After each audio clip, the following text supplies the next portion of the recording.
I'm excited to be speaking with Amanda Orlando today. She's a thought leader in the food allergy world and one of the key voices speaking about what it's like to be an adult with food allergies, especially the social and emotional impacts. Thanks for talking with me today, Amanda.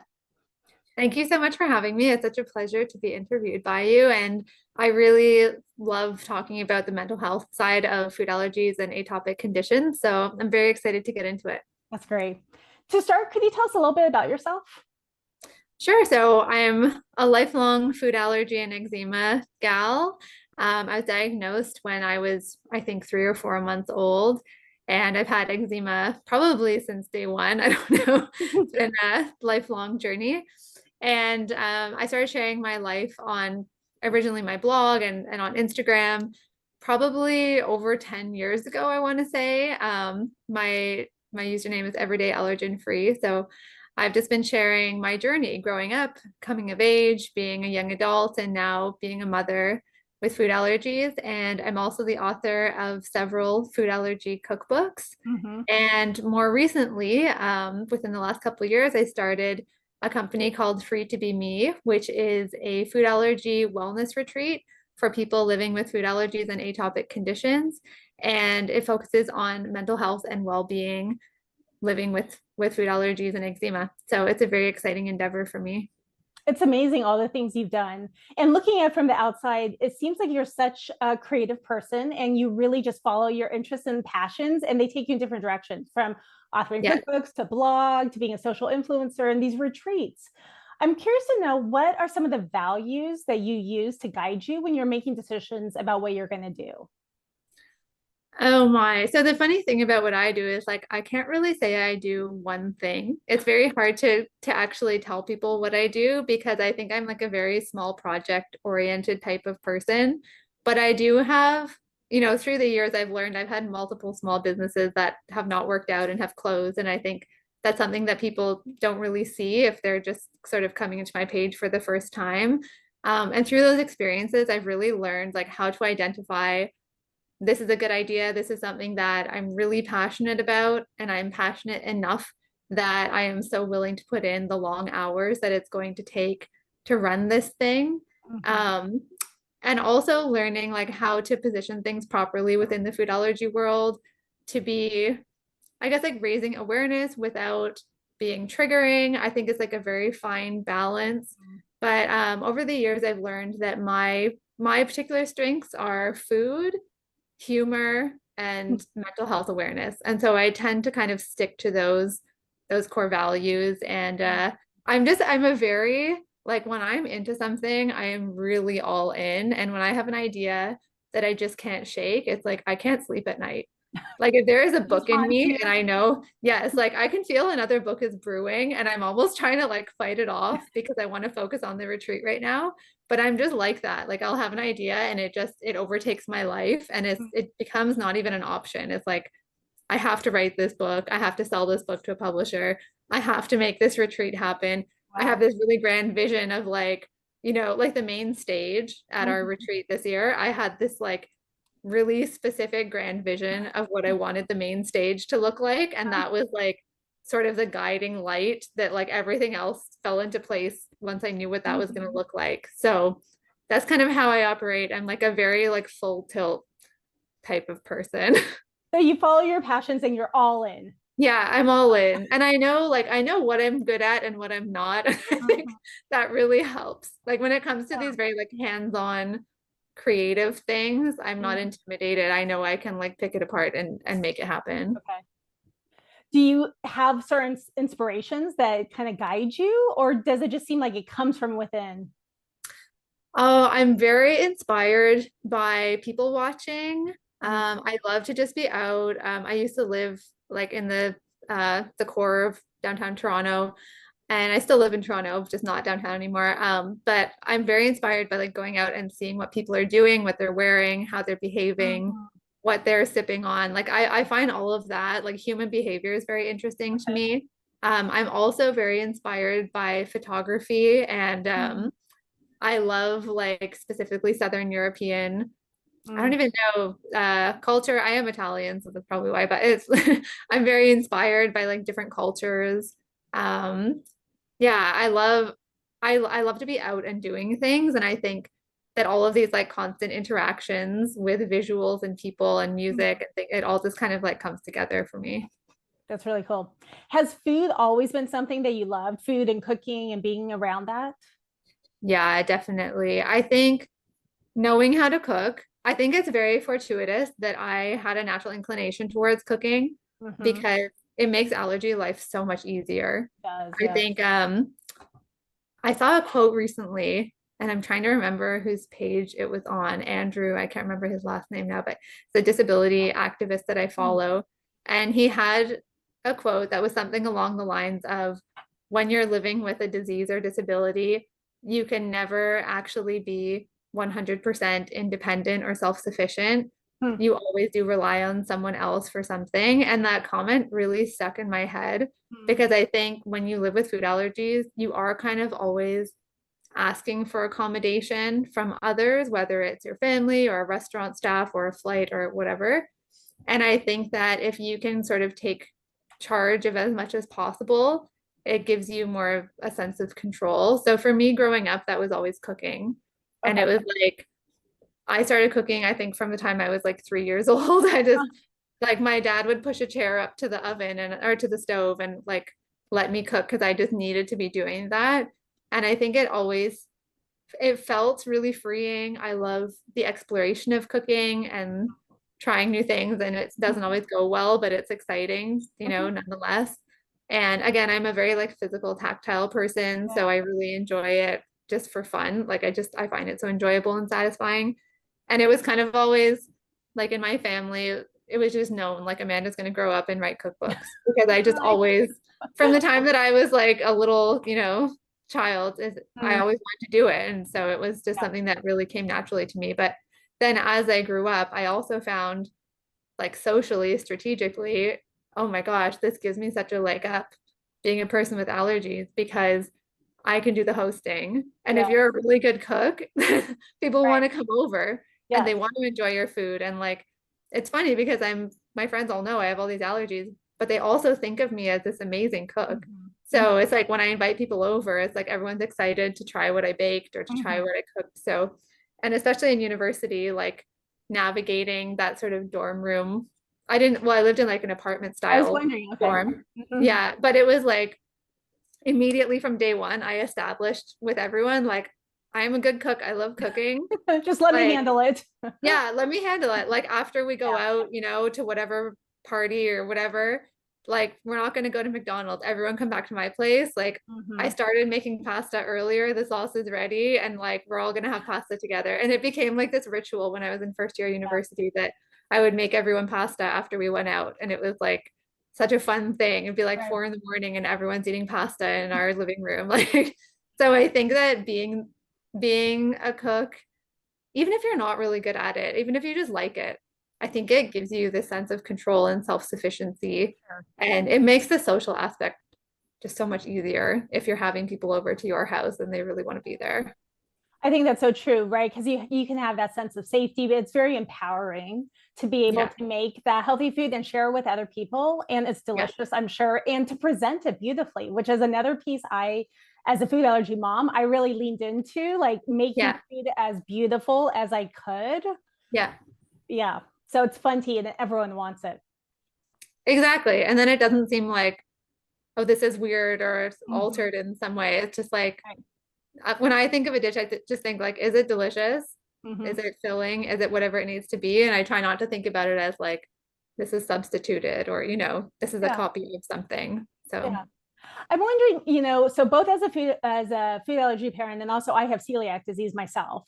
And so, we have a lot of different ways that we live without certain things. And doing that has caused me to just change how I think about food and the role of food in family events and celebrations and holidays. And I'm wondering if that's been the same for you, whether you've really had to start to think about food a little bit differently. yeah, I mean, well, for me, it's always been my normal. So I feel like if you grow up with it, there's no transition period, right? Because it's just always how it has been. And I think in some ways that makes it easier. There are some allergens that I've grown into over the years, and I find it a lot harder to manage those ones mentally because I miss certain things that I used to have. Sure. Um, but also like so many people in my family have food allergies. My mom, Okay. my brother, like there are so many people. So it's never really been just me. Like I think I'm the one with the longest list, but then Mhm. there are also other people in my Mhm. immediate family who are also Yeah. managing it. So I think the challenge for us was like maybe when you're seeing extended family, you have to do more management. I know when I was a kid, my mom would just bring my own food everywhere. But Mhm. then those people in our family who really went out of their way to like make me safe cookies Mhm. or make me safe food. Like one of my aunts, she's no longer with us, but when I was a kid, she was like every single time I went to her house, she'd be like, I baked you cookies. And she'd pull out this like gigantic like Tupperware of cookies and be Wow. like, these are only for you. No one else can have them, Uh-huh. you know? And so it also, uh, when there is a challenge to overcome, the Mm. people who really embrace it, they Mhm. show you who they are. And then you appreciate the people who really go out of their way for you. Mhm. And then maybe perhaps have a little saltiness for the people who like, if Those we're are being real. honest. Yeah. Like that aunt was my favorite, like one of my favorite people because she just always made me Made you feel feel at special. home. Yeah. Yeah, Yeah. yeah, That's super. It's great to have those kind of people in your life that you trust and that really do, I think, make you yeah, feel special. yeah. And then there are some, there will always be some challenges that are more complicated. Like with my nonna, my grandmother on my dad's side, she was always an just amazing cook, taught me how to cook so many different things, like was really influential in my food journey. Mhm. But, as she got older, certain things were more difficult to navigate. She was forgetting things more. She was losing her hearing. She never Yeah. spoke English really. So that was always like, we'd always have to translate through my dad.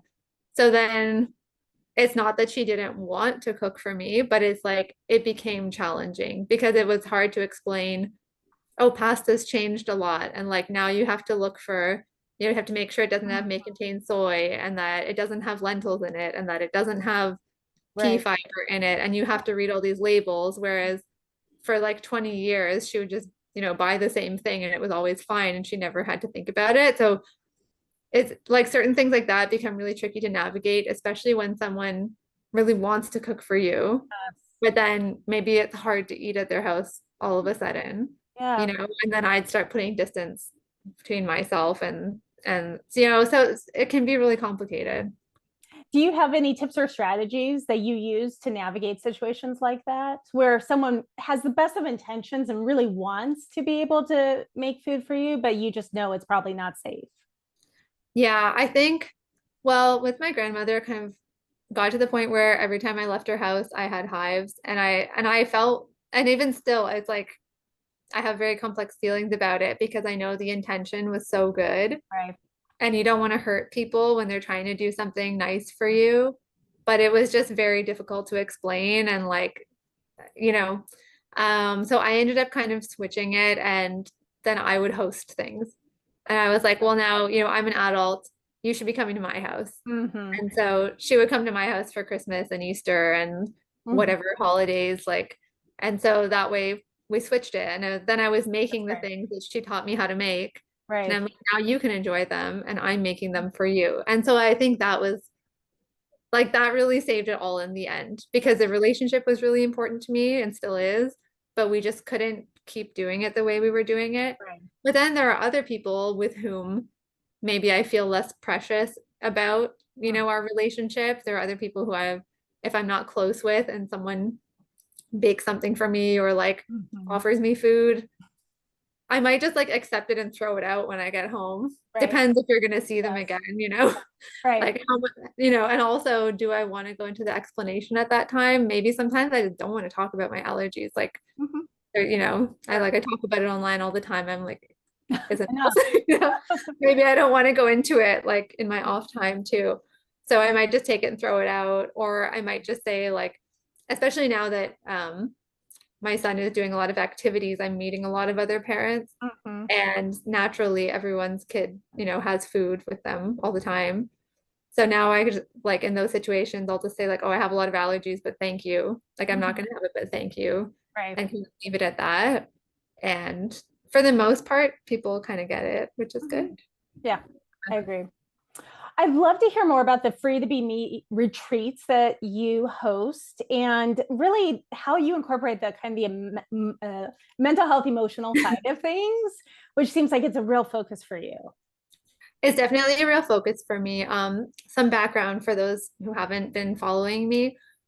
I like if you happen to have been following me since the beginning, there's been a really big shift, and that's because I went through like I call it my eat, pray, love years, where I had to like take a step back. I actually left my job. I had to like completely rediscover myself and who I am because I realized that I was just putting up so many barriers because of my allergies and my anxiety, and I kind of lost a sense of who I was. Mm. And I've had like numerous anaphylactic reactions in my life, but I would say there were one or two specifically that happened later Mhm. that just had a more profound impact on me. And I think when I was a kid, I didn't feel like a personal guilt or sense of responsibility towards my reactions because you're managed by your parents as a kid. Like I still felt uneasy about them, but I didn't like hold myself responsible.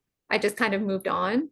But Okay. when they happened as an adult, like I think in university, I ended up in the hospital like 3 or 4 times in the first 2 years of university. And then there was a bad one in high school, there was a bad one in my early 20s. I think I started to really lose trust for myself, for Mhm. my sense of judgment. Then I started questioning like all of my decisions in life. I think I started Mm. I've always been like a bit of an odd person out, like a lone ranger. I don't know what you'd call it. Always done things my own way, but I think I started to try to fit in more, thinking Mhm. like maybe I can't trust my own judgment on what I like or what I want to do with my life. So, anyways, I also have like some OCD tendencies. So it all became, let's just say, my physical and mental health were really suffering. Okay. And I was not doing things. I was not going out with friends. I was withholding from life. Mhm. Um, Eating was very challenging for me, even though I was running my blog at this point and writing cookbooks and sharing recipes. Actually, eating the food was like very, very challenging for me. And I just, your body can't operate without fuel. And Right. so it just became like when I look at photos of myself from that time, it makes me want to be sick because I just know how ill that I was, Mhm. like all around. And so I ended up, I got married. And then shortly after getting married, I'm very lucky also. My family and my husband are extremely supportive. I left my job and I just took time to get well, which Okay. is a really hard thing to do. I think, especially as millennials, when the culture is all like hustle, hustle, side hustle, Mhm. girl boss, whatever. And Right. there's me, like, in the heat of all of that, taking a year off to get well, it was like very unusual. But in that time, I learned a lot from my doctors and also just through self-discovery about like reconnecting with the things that I like, who I am, learning to meditate, taking improv classes changed my life Okay. 100%. Mhm. Like there's honestly me before improv and me after, and Wow. it's just a completely different person because it shifts your entire perspective on self-awareness and interacting with others. And it was like I just loved it so much. I did it for years. Mm. So basically I ended up trying all of these different things to improve my mental and physical health. And it was just an amazing opportunity. But Mhm. then I also heard from a lot of people who needed this, who needed to do that, but didn't necessarily know how to approach it. Mhm. Maybe we're a bit timid. Like I said earlier, I'm like a very full tilt person. So even if I'm intimidated by something, like I'm still going to do it if I feel Yeah. like I should. And Mhm. I'm very just like, yeah. So anyways, the idea of the retreat was something, or the idea of a food allergy event was something that I'd wanted to do since childhood. And I always imagined it to be like very aesthetically pleasing, like maybe it's more of a gala. I don't know. I always had this idea. And I just thought, like, wouldn't it be so lovely to like socialize with people who all get it? And I used to go to food allergy events like prior to the pandemic, and I just really enjoyed that. So I want to say like a million different influences and factors came together to form this retreat. And while I was breastfeeding my son, I had a lot of time to like sit and think about ideas. And Okay. with my free hand, I would be like jotting things down in my phone Uh-huh. about like, oh, it could be like this, it could be like this, could be like this. And then I just everyone around me said like this is a great idea. You should really go for it. And I think so because of my experience, I felt like just the mental health and well-being aspect was so important. Mm-hmm. Um, and yeah, I mean, there were just so many things that came together. Wow. And even just the way that we talk about food allergies online, like talking about anxiety and food allergies was very new when I started blogging. Mm-hmm. But then by the time I launched this retreat, people were a lot more comfortable with it. So there was a lot more dialogue about that. And I thought, wouldn't it be great if people could have a weekend where they kind of have catharsis, get to release some of this anxiety, get to meet other people, Mm-hmm. feel heard, feel like they are being seen for who they really are, not just for their allergies. They're not just the allergy girl or the allergy guy, Right. but also getting to like sample these different strategies for improving your mental health. It's like doing an art therapy workshop, doing a improv workshop, like, all these things that maybe are not readily available to you, you can Yeah. try them all here. So yeah, just so many things came together in the best way. So cool. And it sounds like you really like your goal was to help people feel seen and connected, but also free to Yes. rediscover themselves and to live a full, rich, big life.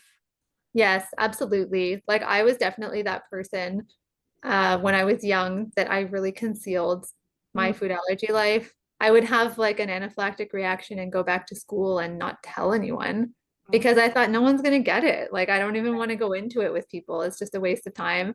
I didn't feel that connectedness to anyone. Yeah. And I felt like I very much like hid a big part of me. And I did not feel free to be to be me. Period. Like I didn't feel like I could really openly be myself or share that part of myself. And I just don't, I would just love it if young people didn't feel that. Mhm. It's very isolating. And when you do put up a wall like that, it also makes it hard to really form authentic friendships Mhm. because you're always closing off part of yourself. And Yeah. the close friends that I do have, I would say, are people who I always felt comfortable Mhm. sharing this and didn't feel like I had to Mhm. hide this part of me because I was worried about judgment or whatever. There's so much power in claiming whatever part of your identity that maybe you feel embarrassed or ashamed about and you want to hide. When you kind of Yeah. claim it and you start controlling the narrative around it for Yeah. yourself, but for other people, that is so transformative. Yeah. Absolutely. Absolutely.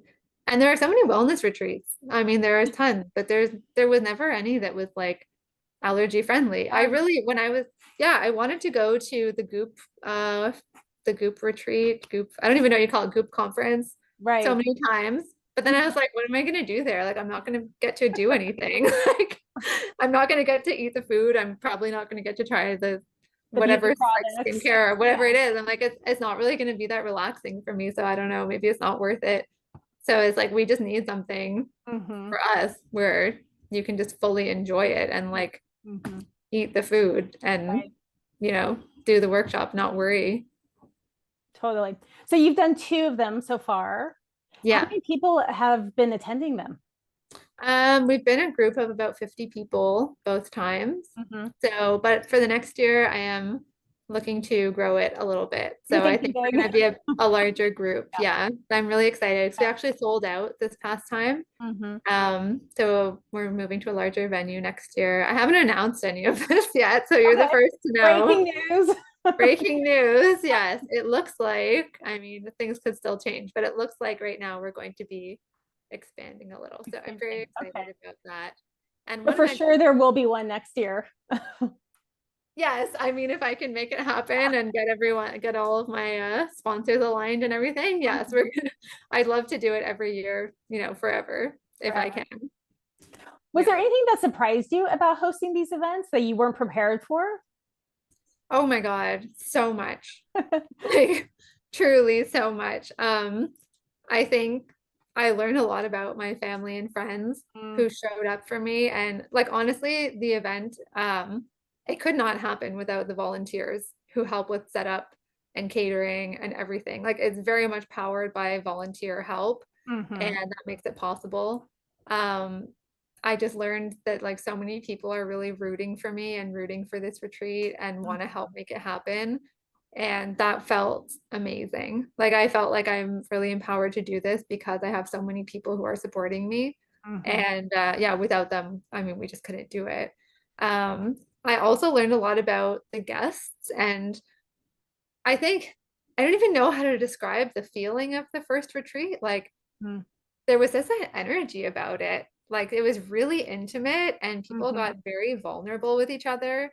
mm, And it seemed like people just really needed something like this, like where they could just come and not have to worry and just enjoy themselves. And I think once mhm. you feel that freedom, you can really like totally open up. And so Yeah. just seeing like the friendships formed and everything, like we had, I think it was like 25 repeat guests this year.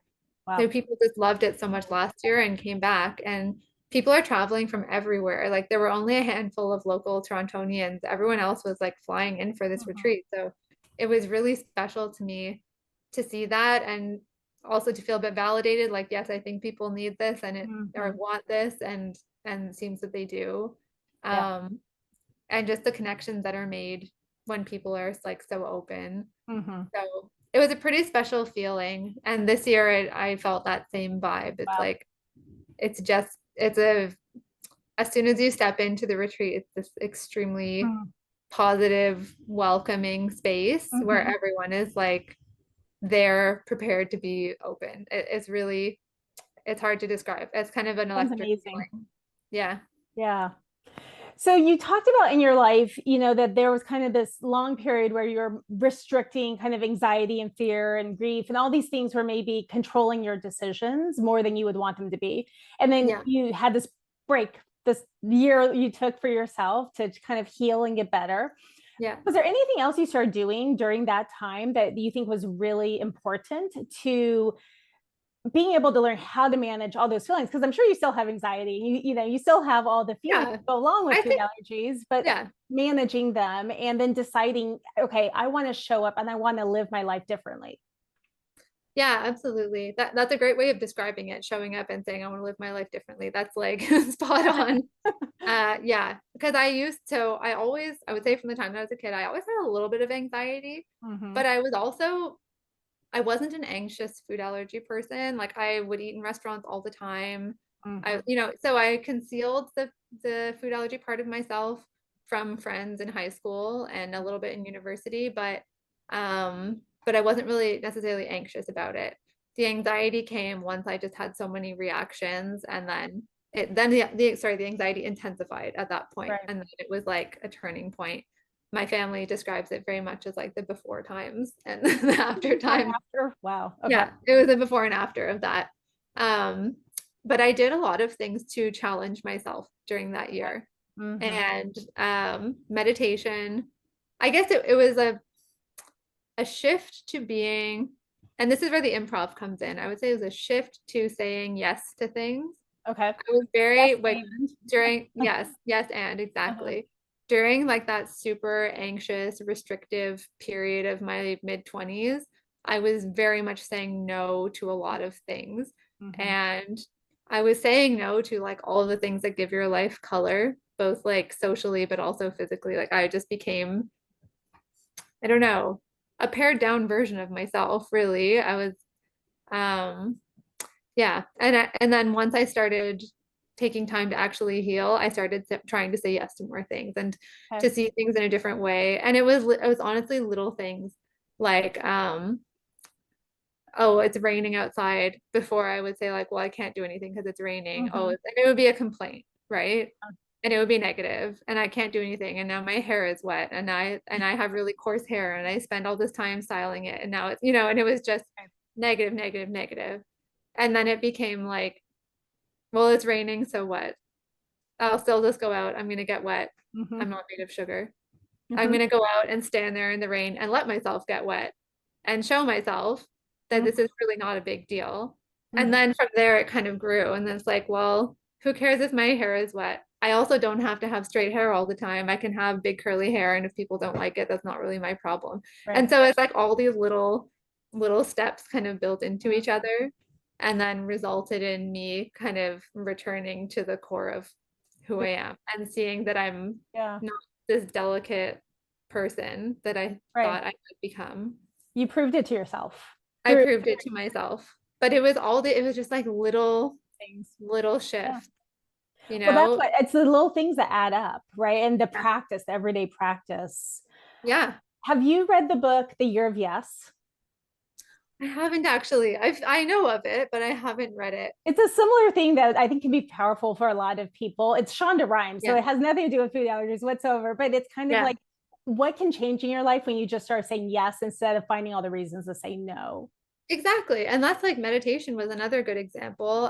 One of my doctors said you really need to start meditating. You need to like stop stressing yourself out so much. Mhm. And at first I thought like this is total bull. Like what's this gonna do for me? I'm not like me as a child would have loved it. Me as a 20 something was like, I don't have time for this. I have other things, I Right. had all these reasons. But then once I just tried it, I was like, oh, that was actually amazing. And Mhm. then I started going to a meditation studio and doing it more regularly until I understood the practice and then would just do it at home in my own time. And even I was like terrified of becoming pregnant ever. Mhm. Um, I thought like that's not something I could do, like all these negative things are going to happen. But then after having this awakening, then suddenly I was like, oh, actually, I can do it. And then I did. And now I have my son. And so many things had previously seemed insurmountable. Mhm. Um, even like at one point before I went through this journey, my husband was like, "Oh, do you want to go to Paris? There's like we should just like spontaneously go." And I was like, "I can't go to Paris. I can't eat anything there. Right. you're gonna be made aware of like how annoying I am." I thought like I don't Right. know. I just thought, oh, it's not gonna be good. Like you're gonna regret going with me. Like I'm Mhm. not gonna be a fun person to be with. And then he was like, "This is like the only person thinking that is you." And then we went and we had a great time. And I was like, oh, okay, well, maybe I didn't have to say no. Like maybe I could have just said yes and then taken it one step at a Right. time and not put any judgment on it or Mhm. worried about it for no Right. reason. Yeah, it seems like similar to the improv yes and there's like a yes how, right? Like, Yeah, okay, how do I do absolutely. this? Absolutely. I wonder, I've never done improv before. And honestly, as kind of a shy, introverted person, that sounds horrific to me personally. But I can see, the value for what you're talking about. And the other thing that occurs to me is I have to imagine you have to be so in the present moment when you're doing improv. You can't be in your head. You can't be thinking, about the future or the past. Like you have to be right now. And that's Yeah. kind of a powerful lesson to learn as well. Yeah, absolutely. And then also just like when you start doing improv, you embarrass yourself so many times. And then you learn like, okay, I embarrassed myself. Well, guess what? Like the world is still turning. It's not that big a deal. And I think that totally applies to food allergy life because the reason I hid it from people for so many years as a teenager was like, I didn't want to be embarrassed. I didn't want anyone to like ask me embarrassing questions or I didn't want them to think that I was a loser. But Mhm. now it's like I go somewhere and I bring my own food and I tell the host I have allergies, I'm not going to eat anything, and I'm like, so what if it's awkward? Like, I don't know, it's not really my problem. Like, I Right. can only do so They can much. deal with it. It's their issue. Yeah, it's like this is the situation. So, like, what are you going to do? Now I Right. just have a much more matter of fact point of view about it. Not to say that I never feel weird about it. Sometimes I just wish I could just eat the frigging food like everyone else, but like, I Yeah. definitely don't worry about it the way that I used to. Mhm. Do you meditate every day Not anymore. I think it's become really challenging since as a becoming a mom? mother. Yeah. But during my pregnancy, oh my gosh, I probably meditated twice a day. It was so, so soothing for me. Mhm. But prior to pregnancy, I was meditating every day. Yeah. Okay. Are there any other kind of habits or routines that you use to help manage the emotions that go along with food allergies and life in general? Hmm. I think I've learned to check myself more.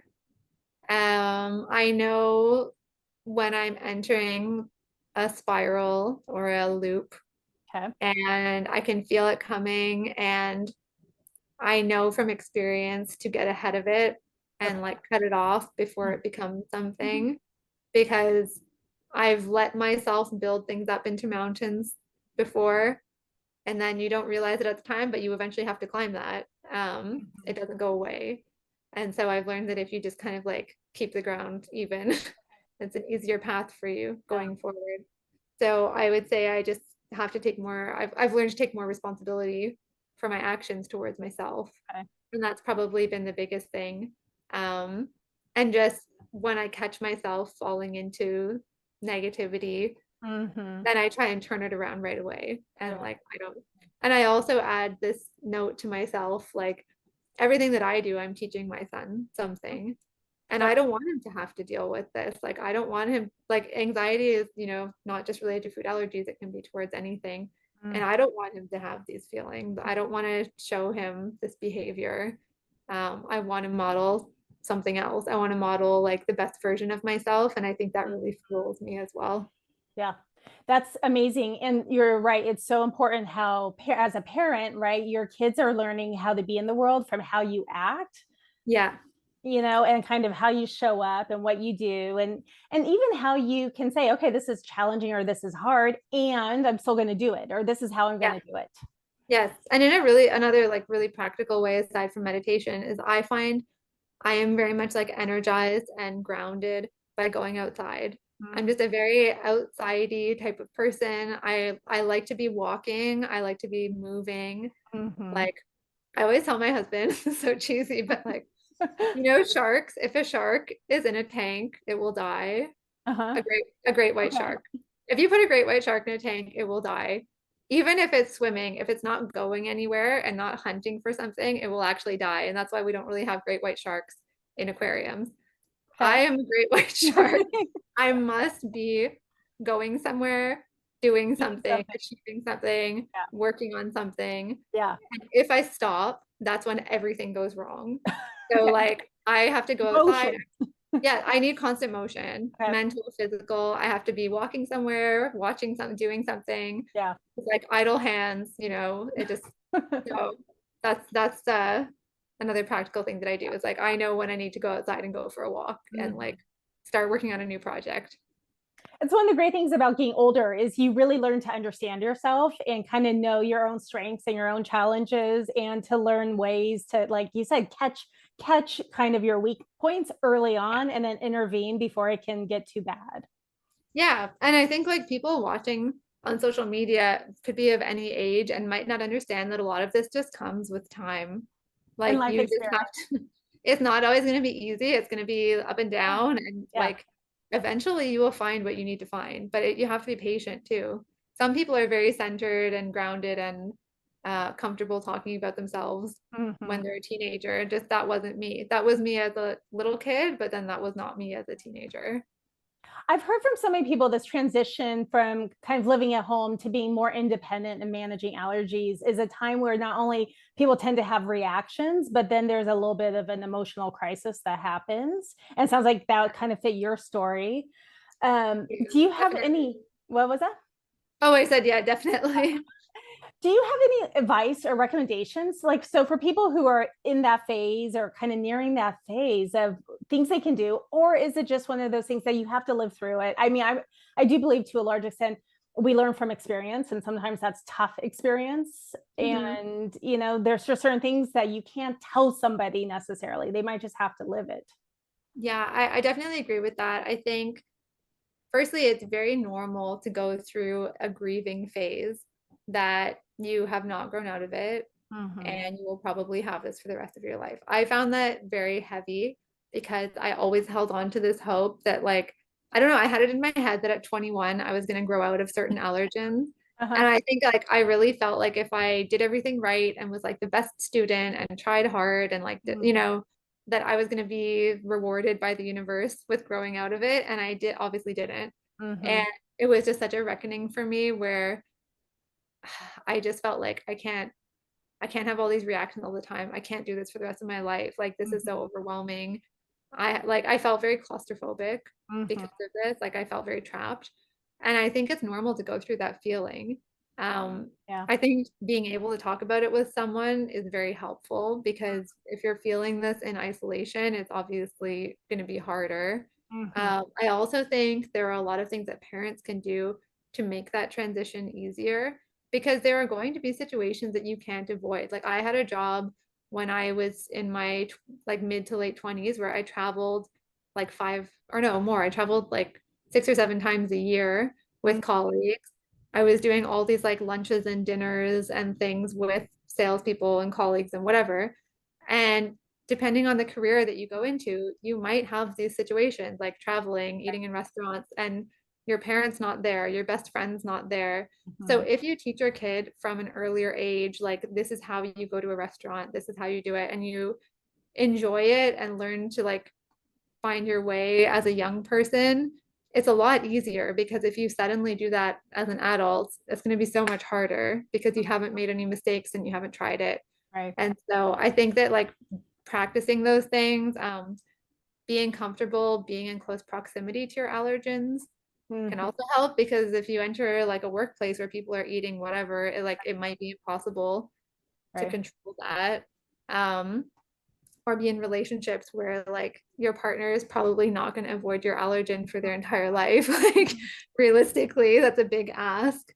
So if you can kind of help your kid ease into that and learn how to like safely navigate those situations on their own before they leave the nest, Right. I think it makes it easier. Yeah. Because they're already probably going to have an emotional reckoning at some point. Right. It's a But hard time anyways.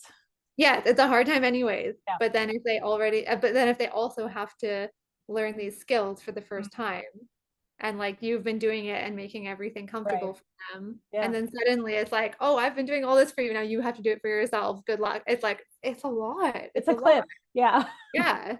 Yeah. So, and I understand why parents want to do everything for their kids because you just want them to have a normal childhood and you want them to feel comfortable and safe.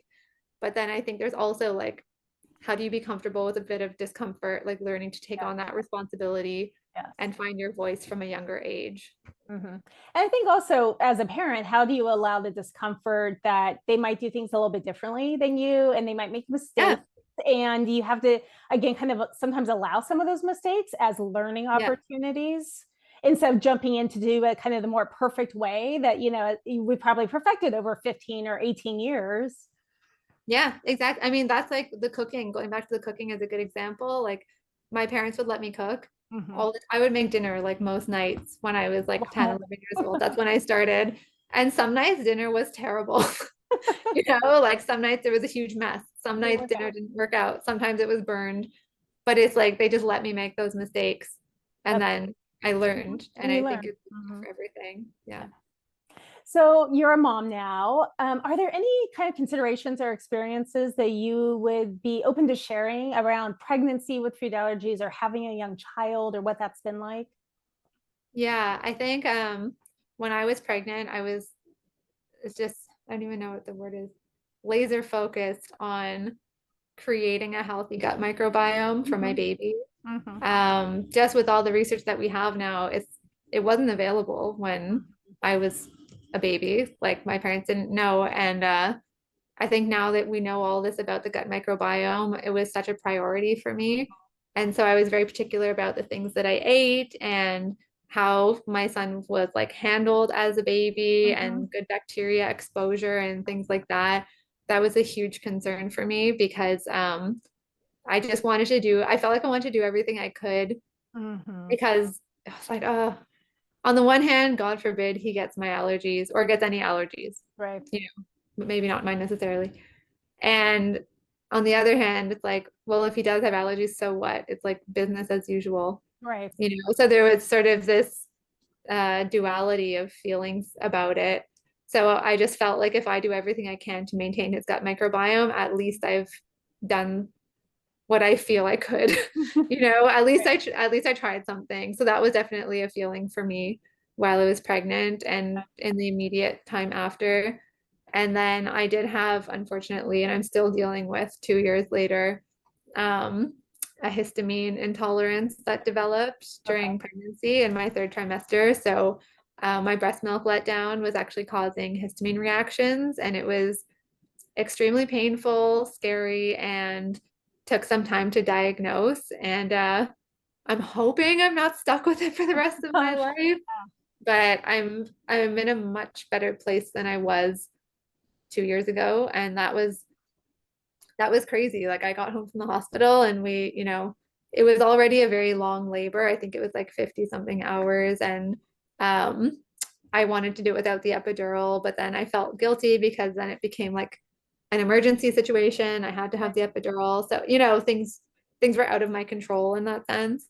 And then I came home and I had a really long healing process. I had a lot of tearing, and I think it was like 8 weeks before I could sit down.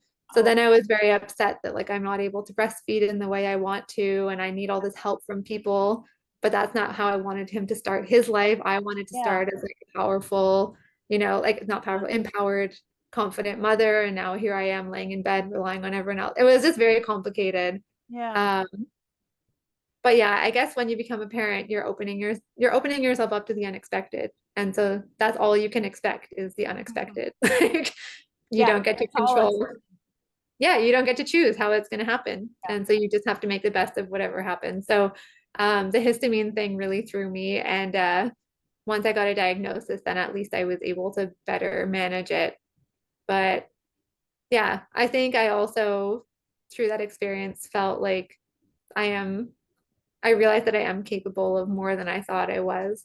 Hmm. And my family was also really encouraging and like, you know, proud of me for maintaining my composure and not, and doing the best that I could with a challenging situation. Yeah. Having children, it's a master class in both like control. Yeah. What do you control? What do you not control? And sometimes what we control is just us. They are as Yes, much as they're absolutely. genetically us, and we Yeah. control the environment. They're their own beings.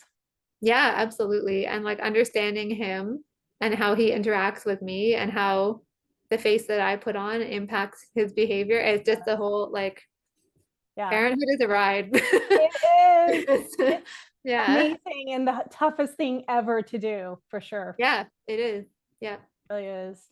Well, it sounds like, I mean, you're doing it exactly right, which is that it is not easy and it is full of uncertainty and it does challenge you and it does bring out, I think, sometimes hidden strengths people have and capabilities. Yeah, absolutely. And I think it did bolster my confidence in a lot of ways. And introducing any allergens to him was I, it was interesting. Like when he tried my allergens for the first time, mhm. I really felt like I was giving him poison.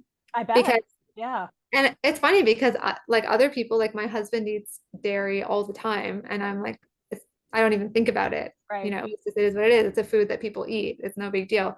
But because my son has my genes and my Mhm. blood, and I was like, oh my God, I'm like giving him this poison, and what if Mhm. something happens? And I had this whole mentality that like I don't want him to have too much of it because like he can't have too much poison, like just Just a little and then bit.